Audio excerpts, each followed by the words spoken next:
The stent is wire mesh that's on a tiny little balloon.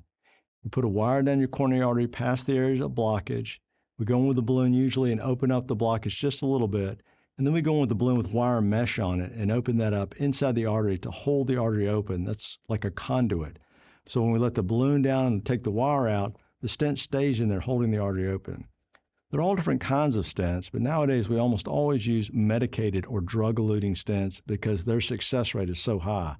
Most of those stents, about 96% of them, stay open forever. Sometimes we have to put in more than one stent, and that usually has to do with the length of the blockage.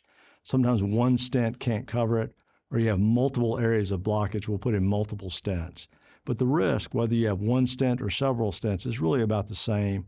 1 per 1,000 for something catastrophic to happen, and a 1 in 100 risk of needing emergency bypass surgery.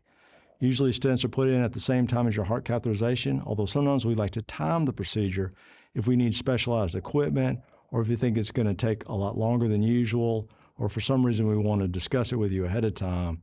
But most of the time, about 90% of the time, if we see a tight blockage that we were expecting to find, we'll go ahead and stent it right at the time of your heart catheterization. Sometimes we have to use specialized balloons to open up particularly hardened arteries before we put a stent in, and those are the kind of things that we might want to time it and bring you back a separate day for.